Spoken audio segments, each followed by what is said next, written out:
السلام علیکم. وعلیکم السلام ورحمۃ بہت اللہ. بہت شکریہ اپنے قیمتی وقت میں سے ہمیں وقت نکالنے کے لیے. سب سے پہلے میں چاہوں گی کہ ہم اس انٹرویو کا آغاز کریں آپ کے تعارف سے. جی، میرا نام بختیار ہاشمی ہے. میں فرانس میں مٹھائی کا کام کرتا ہوں.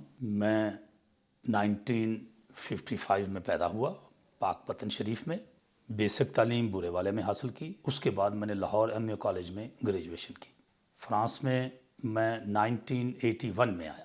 آپ کی عمر کیا تھی اس وقت؟ میری عمر اس وقت 23 سال تھی. فرانس میں آنے کا منصوبہ کس طرح سے بنا؟ ایکچولی میں جرمنی میں آیا تھا پہلے. 78 میں جرمنی آئے 1978 میں. اس کے بعد پھر 2 سال وہاں رہے. تو اس کے بعد فرانس کا جو پریزیڈنٹ تھا میتیران وہ آیا. اس نے لیگلائزیشن کھولی امیگریشن. جرمنی ہم نے اپلائی کیا تھا ریفیوجی پالیسی کیونکہ میں اسٹوڈنٹ تھا پاکستان میں. P S if people student federation میں تھے ہم لوگ. تو پھر جرمنی سے ہم ادھر آ گئے. وہ ہمارے 6-7 جو فرینڈس تھے وہی ہم ادھر آ گئے. یہاں آ کے پھر امیگریشن اپلائی کی تو ہمیں یہاں کے ڈاکومنٹس مل گئے فار ایور کے لیے. تو وجوہات کیا تھیں پاکستان سے جرمنی آنے کی؟ وجوہات یہ تھی کہ ہم لوگ پولیٹیشین میں تھے. میں وائس پریزیڈنٹ تھا یونین میں پیپل اسٹوڈنٹ فیڈریشن میں. تو جنرل ضیاء صاحب آ گئے. بھٹو صاحب کی گورنمنٹ تھی. جنرل ضیاء صاحب آئے 1977 میں ستمبر میں. تو اس کے بعد انہوں نے بھٹو صاحب کو اریسٹ کر لیا. 1978 میں انہوں نے پریزیڈنٹ بن گئے اور 79 میں بھٹو صاحب کو پھانسی دے دی. اور ہمارا ایک گروپ تھا, ہمیں ریڈ لسٹ میں لکھا گیا تھا. کچھ دوست تھے, میں بھی اسی میں شامل تھا. ہمیں پھر جاوید ہاشمی میرا کزن ہے, اس نے پھر ہمیں چند دوستوں کو نکالا. پاسپورٹ وغیرہ بنوائے. کراچی ایئرپورٹ انٹرنیشنل ہوتا تھا اس وقت, وہاں سے ہم لوگ جرمنی آئے. ایسٹ جرمنی میں ویزے کی ضرورت نہیں تھی, انٹری تھی.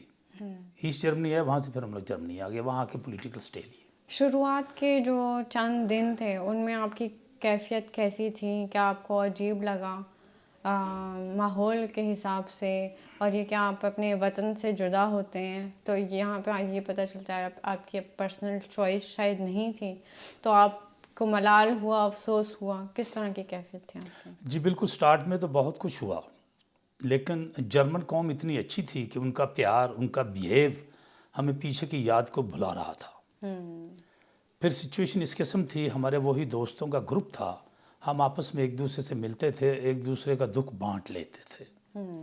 پھر کام مل گیا, کام میں مینٹلی طور پہ ہم لوگ مصروف ہو گئے. پھر اس وقت کو ٹیلی فون والا سلسلہ بھی نہیں تھا پیرنٹس سے بات کرنے کا. خط و خطابت کے معاملات ہوتے تھے, ایک خط لکھتے تھے 15 دن بعد جواب آتا تھا. تو ماں باپ سے اس طرح رابطہ ہو جاتا تھا. تو جرمن قوم نے ہمیں اتنا پیار دیا کہ ہمیں بہت اچھا لگا. ہم نے کہا کہ پاکستان کی نسبت یہاں کا کلچر ٹوٹل ڈیفرنٹ ہے. کوشش کر رہے تھے کہ ہم لوگ واپس چلے جائیں, لیکن جنرل صاحب کیونکہ پھر وہ 13 سال تک رہے, لانگ ٹائم رہے, پھر ہم نے سوچ بدل لی, جانے کا منصوبہ چینج کر دیا. اگلے جو ماہوں سال میں پتہ چلتا ہے کہ پھر آپ فرانس آ گئے جرمنی سے, ان میں آپ کو کس لحاظ سے فرانس مختلف لگا پاکستان سے؟ فرانس ٹوٹل مختلف لگا. لینگویج تو بالکل ہی بہت مشکل تھی. جرمنی میں پہلے ہم نے تھوڑی بہت جرمن سیکھی کیونکہ جرمن ایزی تھی, انگلش سے ملتی جلتی تھی. فرینچ لینگویج ٹوٹل ڈیفرنٹ تھی, بہت مشکل تھی, ہمارے لیے بہت مشکل تھی. کیونکہ انگلش تو ہم کلونی ہیں پاکستانی, ہمارے لیے انگلش میں پرابلم نہیں تھی, پڑھی تھی. تو یہاں بالکل فرینچ ایک ایسی لینگویج مجھے لگی کہ لکھنے میں اور ہے, پڑھنے میں اور ہے. بالکل کچھ پروناؤنس ایسے ہیں جو بالکل ہی سائلنٹ ہیں. تو کافی مشکل پیش آئی, بہت زیادہ. پھر آہستہ آہستہ آہستہ آہستہ وقت کے ساتھ ساتھ تھوڑا بہت سیکھنا شروع کر دیا. کوئی ماحول میں اس طرح کی تبدیلی ہو, کوئی یہاں کی خاصیت جو آپ کو اس وقت الجھن میں ڈالتی تھی یا نہ ڈالتی تھی, آپ کو حیران کرتی تھی کہ یہ بہت اچھی چیز ہے یہاں پہ؟ یہاں کی میں نے آنیسٹی دیکھی. یہ لوگ بالکل آنیسٹ ہیں, آنیسٹ تھے اس وقت بھی.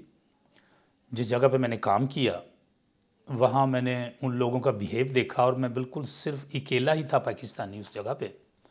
میرے ساتھ انہوں نے بہت اچھا بیہیو کیا, احساس نہیں ہونے دیا کہ میں فارنر ہوں. اب اگر آپ ان سالوں کو یاد کرتے ہیں, ان پہلے سالوں کو، تو آپ کے ذہن پہ کس طرح کی کیفیت طاری ہوتی ہے، کس طرح کا ماحول ہوتا ہے، دل کی کیا حالت ہوتی ہے؟ میں خوش ہوتا ہوں کہ جو پاسٹ گزر چکا تھا وقت، اس نے مجھے ہمت دی آگے بڑھنے کی، اس نے مجھے حوصلہ دیا آگے بڑھنے کا. ماں باپ اور اپنے وطن کی یاد کو بھلاتا رہا ان لوگوں کے بیہیو نے، محنت نے، اور یاد آتی رہی. پاکستان تو ہم دل میں لے کے پھر رہے ہیں، ایسی بات نہیں ہے، لیکن حالات کے ساتھ ساتھ سوچ انہی لوگوں کے ساتھ ملنی شروع ہو گئی اور یہاں رہنے کا فیصلہ کر لیا. فوری طور میں جب آپ یہاں پر آئے تو پہلے دنوں میں، جس طرح سے جرمنی میں کہہ لیں آپ کے پہلے دن تھے، ان میں آپ کی سب سے پہلی فکر کیا تھی؟ پیسہ، رہائش، کھانا؟ سب سے پہلی فکر یہ تھی کہ رہائش اور اس کے بعد روزگار، یہ دو چیزیں مین ضرورت تھی. تو رہنے کا کس طرح سے؟ رہنے کے لیے ہم وہی دوست آج بھی یہاں موجود ہیں، وہی ہمارے پولیٹیشین دوست، پاکستانی اسٹوڈنٹس جو تھے ہم لوگ. فرانس سے بھی میرے ساتھ ہی ہیں، ہم لوگ اکٹھے ہی تھے. تو ہم وہ کچھ تو جرمنی میں رہ گئے، 1-2 لوگ امریکہ چلے گئے. ان میں سے ہم لوگ 4 لوگ ادھر آئے، اور وہی یہاں ایک ہوٹل اوبرولے میں، ایک ہوٹل میں ہم لوگ ایک کمرے میں 4 لوگ رہتے تھے، وہی دوست. تو کمرے میں کھانا وانا پکاتے تھے ہم لوگ. تو پھر یہاں کے ڈاکومنٹس وغیرہ کی پرابلم بھی بہت زیادہ تھی. تو شروع میں ایک کمرے میں رہتے تھے ہم 4 لوگ. تو پھر کام ڈھونڈنے نکل جاتے تھے. کھانے وغیرہ کا آپ نے بتایا کہ آپ لوگ اس جگہ پہ بناتے تھے، کمرے میں بناتے تھے، مگر یہ کہ پاکستانیوں کا ہوتا ہے، خاص طور پہ مرد حضرات جو ہوتے ہیں، ان کو پاکستان میں وہ اس طرح کا کام نہیں کرتے. تو کس طرح کا تھا ساری چیزیں؟ ایسا نہیں ہے کہ پاکستانی مرد حضرات کھانے کا کام نہیں کرتے، ایسا نہیں ہے. جی، ڈیپینڈ کرتا ہے کلچر پہ. آپ نے اپنے پیرنٹس کے ساتھ کیسا کلچر گزارا. ہم لوگ تو اسکاؤٹس میں رہے ہیں، اسکاؤٹ رہے ہیں. تو اسکاؤٹ جب ہوتا ہے وہ کھانا بھی پکاتے ہیں. بالکل بالکل. تو میں گھر میں سب سے چھوٹا تھا. ہماری ایک بہن، ہم لوگ 3 بھائی. بہن کی شادی ہوگی، میری ماں سے میں نے کھانا پکانا سیکھا. آپ حیران ہوں گی کہ میں ابھی بھی کھانا بہت اچھا پکاتا ہوں.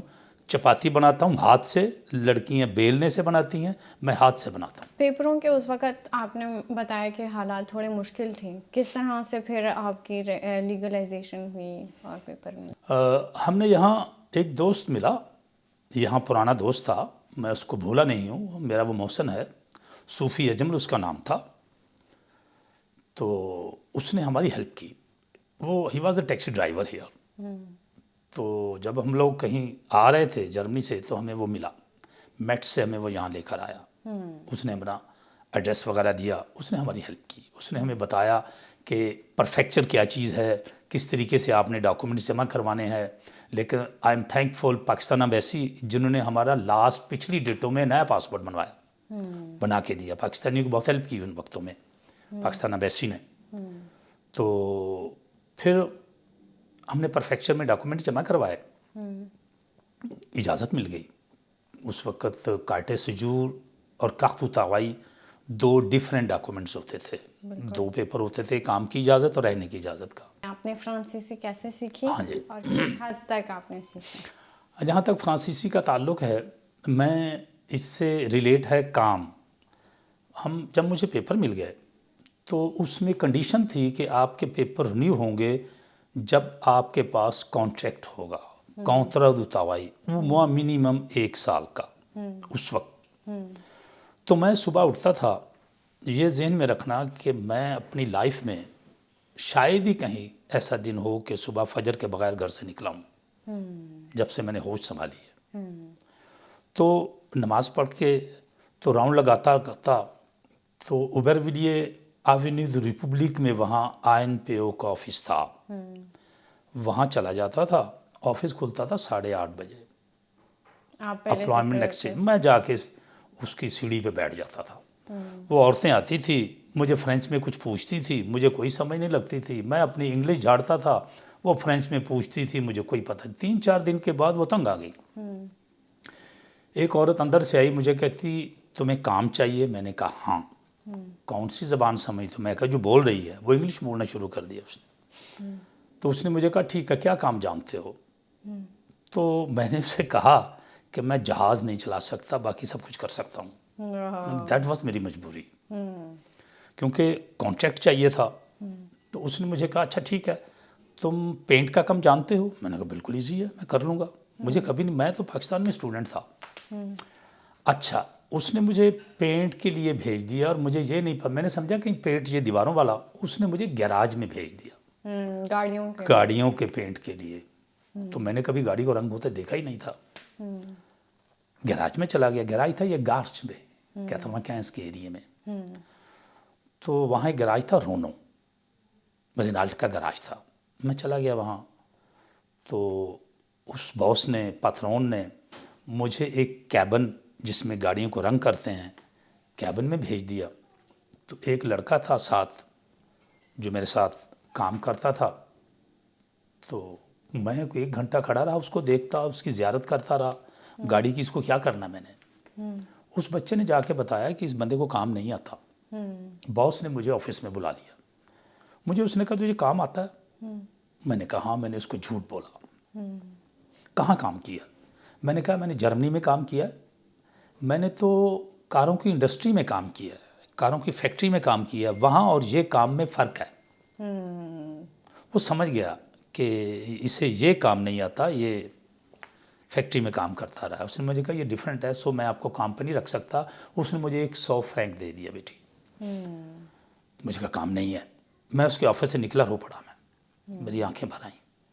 میں نے کہا مجھے کام نہیں ملے گا, میرے ڈاکومنٹس رینیو نہیں ہوں گے. تو میں کیونکہ ایک بار یہی تلوار آپ کے اس پہ رہتی تھی. تو اس نے مجھے بلا لیا. اس میں بات سنو, مزیداری کی بات یہ ہے کہ مجھے فرینچ نہیں آتی تھی, اسے انگلش نہیں آتی تھی. اس اپنی بیوی کو فون پہ بات کرواتا تھا میرے ساتھ, اس کی بیوی ٹرانسلیشن کرتی تھی. اس کا ابھی بھی مجھے نام یاد ہے, بہت ہے, کرسچین اس کا نام تھا. اس نے مجھے بلا کے بٹھا لیا. مجھے اس نے پانی پلایا. میں رو رہا تھا, بلکہ سسکیاں لے کے رو رہا تھا. اس کی بیوی نے فون پہ مجھے کہا تسلی رکھو, پریشان نہ ہو. اسے مجھے کیا بات ہے؟ میں نے کہا مجھے کام چاہیے. پیسے میرے پاس تھے, ہم لوگوں نے جرمنی میں 2 سال کام کیا تھا, ہمارے پاس بہت پیسے تھے. پیسے کی سوچ نہیں تھی, سوچ تھی کہ ہمیں ورک پرمٹ مل جائے. تو میں نے اسے کہا مجھے کام دے دو, چاہے 1 فرینک مہینے کا دو. اس نے مجھے کہا صفائی کر لو گے, گاڑیاں دھو لو گے؟ میں نے کہا بالکل کروں گا میں. بیٹی وہاں پھر مجھے گیراج میں صفائی کرنے کا, گاڑیاں دھونے کا, پھر آہستہ آہستہ گاڑیوں کو پٹین بھرنے کا, پٹین صاف کرنے کا کام مل گیا. میں نے 3 سال کام کیا وہاں, یعنی 2 سال کچھ مہینے. میں وہاں سے F3 کا ڈپلومہ لے کے نکلا ہوں پینٹنگ کا. میں نے پینٹنگ سیکھ لی گاڑیوں کی. اس مالک نے میری پوری ہیلپ کی. شوقین تھا. وہاں بھی میں گیراج کھلتا تھا 8:30 بجے, میں 8 بجے دروازے کے پاس بیٹھا ہوتا تھا. میرا کام کہیں نہیں ہوتا تھا. بالکل بالکل. تو اس طرح پھر بیٹی میرے ڈاکومنٹس بھی کلیئر ہو گئے. اس فرینچ نے میری بڑی ہیلپ کی, تو کام مل گیا. اپنے گروپ میں سب سے پہلا لڑکا تھا جسے کام ملا. تو پھر میرے خرچے سے وہ دوسرے میرے جو کولیگ تھے, روم میٹ, سب کا کھانا چلتا تھا. پھر آہستہ آہستہ سب کو کام مل گیا. مگر یہ کیا آپ پہلے ایکسپیرینس سے دل برداشتہ نہیں ہوئے, اور یہ کیا آپ کا سامنے والے کا رویہ بہت اچھا تھا آپ کے ساتھ؟ وہ بس اچھے لوگ تھے. ڈسہارٹ ہو گیا میں بالکل. میں نے کہا میری لائف ختم ہو جائے گی. لیکن اللہ تبارک و تعالیٰ نے انسان کے نصیب لکھے ہوتے ہیں بیٹی. بالکل. دور پڑے ہوتے ہیں, آپ نے اسٹرگل کر کے وہاں جانا ہوتا ہے. بالکل. جب نصیب آپ کی مٹھی میں آ جاتے ہیں نا, تو پھر ماں باپ کی دعائیں کام آتی ہیں, جو برکت پیدا کرتی ہیں اس میں. تو ان کی دعائیں ساتھ تھیں, میرا ایمان ہے. آپ نے بتایا کہ آپ کو مشکل کام کرنا پڑا. اس کام کا آپ کی صحت پہ کیا اثر پڑتا ہے؟ بہت اثر پڑا. پہلے تو جب میں ریگ مار مارتا تھا, تو یہ میرے جو پوٹے ہیں نا, وہ شیشے کے ریگ مار ہوتا تھا, اس میں سے خون نکلتا تھا بیٹی شروع میں. تو پھر میں نا کھانا کھاتا تھا, چمچ سے سالن منہ میں ڈالتا تھا, تو روٹی کا نوالا, کیونکہ سالن ہاتھ سے کھانے سے اس میں مرچیں لگتی تھیں. تو دوسرا یہ کہ میں بیسیکلی گلے کا مریض ہوں, یہ جینیٹک مجھے فیملی سے بیماری ملی, الرجک ہے. تو جب گیراج میں کام کرتا تھا, سپرے کرتا تھا, اس میں ہوتا ہے تھنر, دلواں ہوتا ہے, وہ ماسک بھی لگاتا تھا, پھر بھی مجھے اس سے تکلیف ہوتی تھی, کافی دیر تک رہتی تھی. پھر مجھے میرے باس نے کہا دودھ پیا کرو. پھر میں دودھ پیتا تھا. لوگ مجھے کہتے تھے وائن پیو, الکوہل پیو, لیکن میں ایسا دوائی کی طرح سے اس طرف گیا ہی نہیں, سوچ ہی نہیں آئی. دودھ پینے سے فرق پڑ جاتا تھا لیکن صحت خراب ہو جاتی تھی, اور میں چاہتا تھا مجھے کوئی اس کے علاوہ کوئی اچھا کام مل جائے تو بالکل میں چھوڑ دوں گا.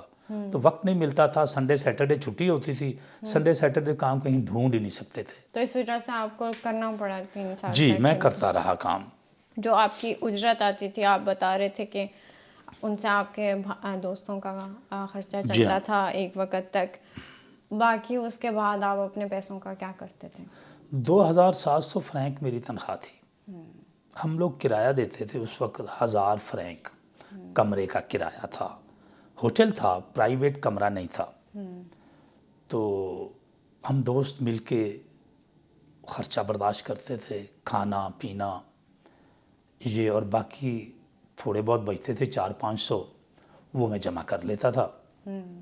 تو وہ جمع کرتے کرتے تو پھر جب پاکستان گئے تو وہ پیسے میرے پاس تھے تو میں لے کے گیا تھا. فیملی ٹھیک تھی الحمدللہ, اتنے وہ میرے پیچھے فیملی اتنی نہیں تھی. ہم لوگ مڈل کلاس کے لوگ ہیں لیکن ٹھیک تھے. میری والدہ نرس تھیں, شارس فارم تھیں ہائجینسٹ, تو میرے والد صاحب بھی ماشاءاللہ اچھے تھے, ہم ٹھیک تھے. ٹھیک ہے, تو ان کو آپ کے پیسوں کی ضرورت اتنی ضرورت نہیں تھی جتنی ہونی چاہیے تھی, جتنی یعنی وہ اپنا گزارا کر رہے تھے, مجھ پہ ڈیپینڈ نہیں کرتے تھے اس وقت. ان کاموں سے بھائی سویٹس کا that is a good question, یہ بہت اچھا سوال آپ کا. اچھا, جب میں گیراج میں کام کرتا تھا تو میرا بھائی آ گیا پاکستان سے, مجھ سے بڑے بھائی. ہم لوگ بیسیکلی ہاشمی فیملی سے تعلق رکھتے ہیں, سید ہوں میں, تو حلوائی ہیں, یہ ہمارا پروفیشن ہے. میرے دادا رحمۃ اللہ علیہ 1870 میں انہوں نے مٹھائی کا کام شروع کیا. انڈیا میں فیروز پور شہر ہے بھائی بھائی کے نام سے. اس کے بعد اللہ تعالیٰ ان کی بخشش فرمائے, والد صاحب رحمۃ اللہ نے اپنا کام, والد صاحب کا ہی کام کو فالو کیا. تو والد صاحب بہت اچھے کاریگر تھے, بہت ہی اچھے. تو انہوں نے پھر وہ دادا جی کے کام کو فالو کیا انڈیا میں. پھر پارٹیشن ہو گیا 1947 میں, پیرنٹس پاکستان میں آ گئے. پاکستان میں آنے کے بعد پھر ہم نے لاہور میں, والد صاحب نے ایک دکان بنائی بھائی بھائی کے نام سے ہی, لاہور مین بازار دھرمپورہ میں, کافی سالوں تک چلتی رہی. پھر وہاں سے شفٹ ہو گئے. والدہ کو سرکاری نوکری مل گئی, والدہ میری ہاسپٹل میں سروس کرتی تھی. وہ وہاں سے پھر بورے والے آ گئے. بورے والا ایک چھوٹا شہر ہے ڈسٹرکٹ وہاڑی میں. تو وہاں پھر والد صاحب نے یہ کام چھوڑ دیا کیونکہ انہیں پھر ٹیم چاہیے تھی پورے ورک والی. تو پھر بچوں کو پالنا, ہماری فیملی, پھر اس طرح سے پھر وہ والد صاحب سے پھر مجھے, یہ جو میرے بڑے بھائی ہیں مجھ سے بڑے, انہوں نے پھر ابا جی رحمۃ اللہ علیہ کے ساتھ کام کیا.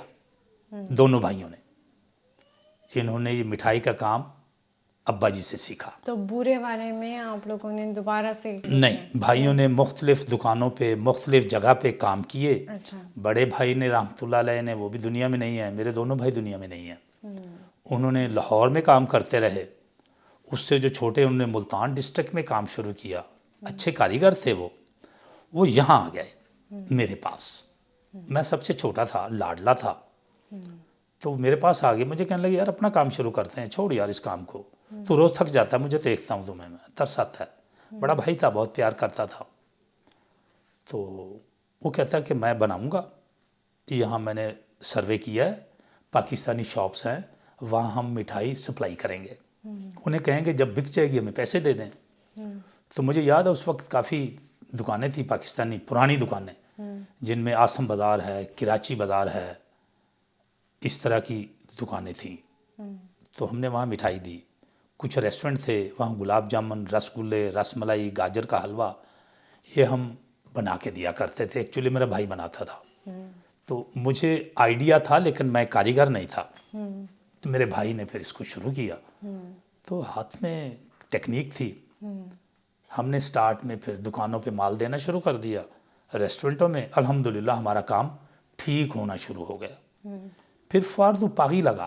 فارد و پاغی میں تو شائن کو ایک کمپنی تھی جو فوارد پاغی میں ان میلوں میں مال بیچتے تھے انہوں نے ہم سے گلاب جامن بنوائے, رسگلے بنوائے, لیکن وہ اتنا مال بکا بیٹی, مجھے اچھی طرح یاد ہے کہ ہمیں 1,00,000 فرینک بچا. وہ فوارد پاغی اور فوارد غواں وہ ہمارے بڑے ہول سیل کے کلائنٹ تھے.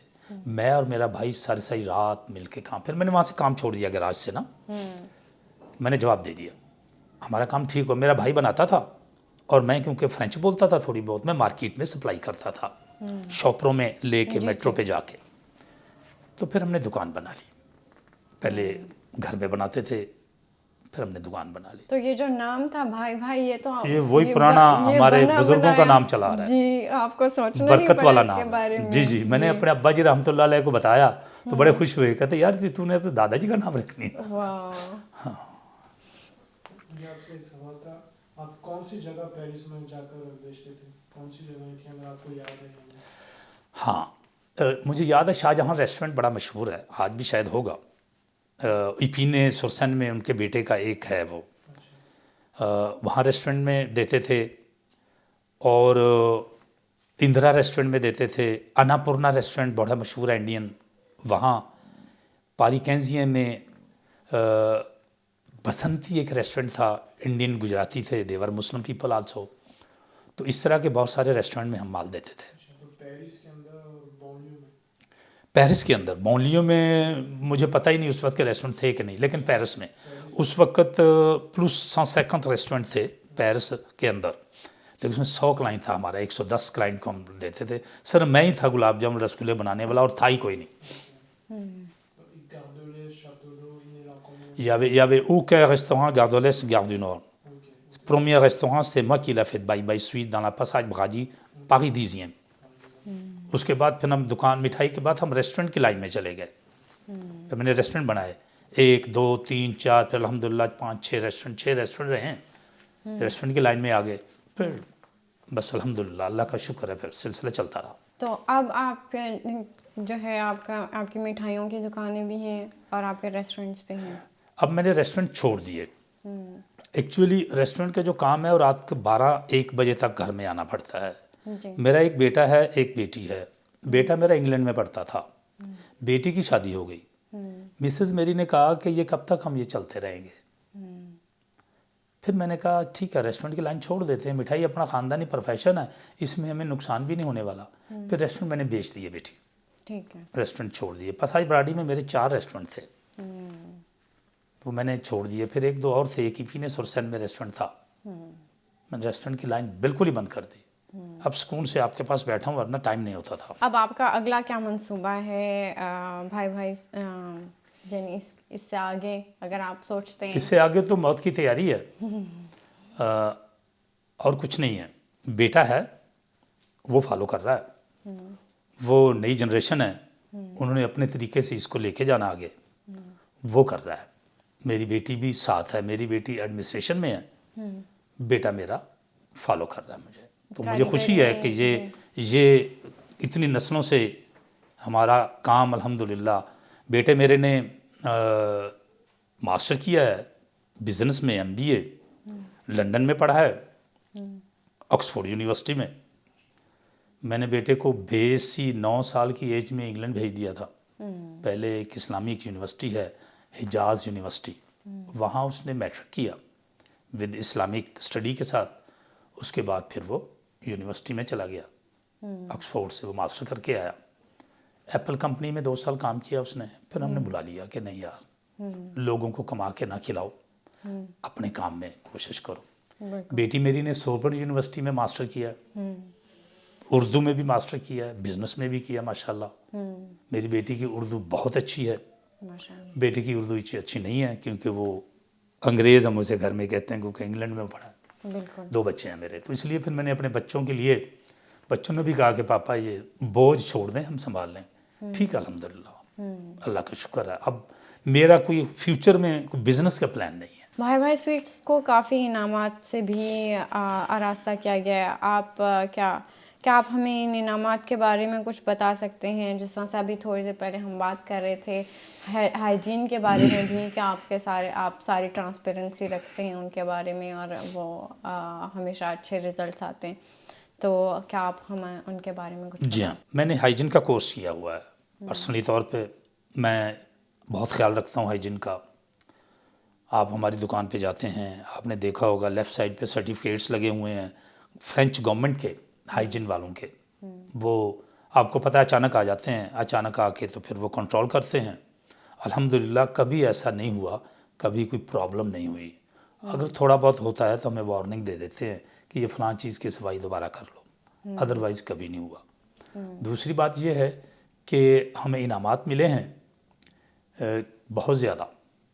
جب پتیسیے کی ایسوسی ایشن کا وہ فوار لگتا ہے اس میں جاتا ہوں. وہ مجھے as a Pakistani je suis premier pâtissier dans la France، اس لحاظ سے پھر مجھے وہ آنر دیتے ہیں. میں وہاں جاتا ہوں آج بھی، کیونکہ ایسوسی ایشن کے کو وہ جو یونین ہے وہ چینج ہوتی رہتی ہیں. اور ایک ہے شامرد میچیے، شامرد میچی بھی کمیرساں کا ہے، بزنس والے لوگوں کا ہے. میں وہاں کا بھی ممبر ہوں. میرے خیال میں شاید ہی کسی پاکستانی کے پاس اس کا کارڈ ہوگا. میں ان کا ممبر ہوں. وہاں سے بھی مجھے یہ سرٹیفکیٹس ملے ہیں. اور پہلے پاکستان ایمبیسی سے مجھے ایک سرٹیفکیٹ ملا تھا، وہ بھی میرے پاس ہے. آپ دکان پہ آئیں گی تو میں آپ کو دکھا سکتا ہوں. اور بہت سی ایسوسی ایشنیں کے مجھے ملے ہیں، وہ آپ کو دکھا دیں گے ہم لوگ. آپ جب ان چیزوں کو دیکھتے ہیں، یہ آپ کی کاریگری ہے، اس کا کہیں کوئی ایسوسی ایشن ہو گئی، ایمبیسی ہو گئی، ملک ہو گیا، جب کوئی اس طرح کا آپ کو انعام ملتا ہے تو آپ کس طرح کا آپ کے خیالات ہوتے ہیں؟ میرے خیالات میں I'm thankful for my grandfather، کیونکہ ان کا نام زندہ ہوتا ہے اور وہ ان کی روحیں میرے ساتھ ہیں. مجھے خوشی ہوتی ہے کہ میں نے وہ کام کیا ہے جو میرے باپ دادا کا تھا. مجھے خوشی ہوتی ہے اور میں جان بوجھ کے اس میں زیادہ محنت کرتا ہوں، صفائی دیتا ہوں کہ اس میں ان کی روحیں مجھے دعائیں دیں، نہ کہ ان کا نام بدنام ہو. بالکل. یہ خاص وجہ ہے کہ آج بھائی بھائی کا نام مشہور ہے. کتنی مٹھائی کی دکانیں بنی ہیں بیٹی، شاید آپ تو ینگ ہو، بہت زیادہ بنی ہیں. ہماری مٹھائی کی دکان کے بعد پاکستانیوں نے بہت سی بنائی ہیں. آج کوئی پاکستانی ایسی مٹھائی کی دکان نہیں ہے پراپر جو ہمارے مقابلے میں ہو، کیونکہ ہم خود جانتے ہیں کام. یہی وجہ تھی. ایک خوبصورتی ہے جب اس طرح سے کوئی خاندانی کوئی کام ہوتا ہے اور اس میں ایک کے بعد دیگرے اس طرح کے کاریگر سامنے آتے ہیں، تو مجھے یہ بہت خوبصورت لگا کہ آپ کی 3rd جنریشن ہے جس میں یہ کام ہو رہا جی ہے. ہاں، تو باعث فخر ہوگا آپ کے لیے بھی جزاک اللہ. کہ آپ اس چیز کو آگے لے کے چل رہے ہیں. میرا ایک فرضی سوال ہے کہ اگر آپ کوئی اور کام منتخب کر سکتے تو وہ کیا ہوتا؟ کبھی سوچا ہی نہیں. کبھی سوچا نہیں؟ کبھی نہیں سوچا. آپ کے خیال سے جو پاکستانیوں کی دوسری نسل ہے وہ کیا پہلے پاکستانی جو یہاں پہ آ کے سیٹل ہوئے ہیں ان کے مشکلات کو جانتی ہیں، ان سے آگاہ ہے؟ جو 2nd جنریشن آ رہی ہے، جو جیسے میرے بیٹا ہے، تو میری ایج کے جتنے بھی میرے پاکستانی دوست یہاں موجود ہیں، پاکستانی بھائی، ظاہر ہے ان کے جو دوسری بلکہ تیسری جنریشن آ گئی ہے، انہیں ان مشکلات کا سامنا نہیں کرنا پڑے گا. ایسا نہیں ہے، کیونکہ ہم لوگ، ہماری جو جنریشن ہے بیسیکلی ہم لوگ مزدور ذہن کے بندے تھے. ہم لوگوں نے مزدوری کی ہے. جس طرح میں نے آپ کو بتایا ہے، ہم نے بڑی سٹرگل کی ہے. ان لوگوں کو سٹرگل نہیں کرنی پڑے گی، کیونکہ ان لوگوں نے یہاں ایجوکیشن لی ہے. ان کو راستہ خود ڈھونڈ لیں گے. ہمیں راستہ ڈھونڈنا پڑا تھا. بالکل. کیونکہ یہ بچے یہاں کے اسکولوں میں، کالجز میں، یونیورسٹیز میں پڑھے لکھے ہیں. ان کو خود راستہ ڈھونڈنے کے لیے سٹرگل نہیں اتنی کرنی پڑے گی. یعنی بیسیکلی آپ لوگوں نے ایک سٹیپ کر لیا ہے اور یہ اس سے آگے جائیں گے. یا مگر میرا سوال اس طرح سے تھا کہ کیا آگاہی ہونی چاہیے کہ ہمارے پیرنٹس نے جو مشکلات کی ہیں جھیلی ہیں، جو وہاں سے گزرے ہیں، ان سے آگاہی، یہ نہیں کہ ہم بھی اسی سے گزریں کہ ہمیں اس کا پتہ چلے، مگر یہ کہ بس. میرا خیال ہے بیٹی، جن پیرنٹس نے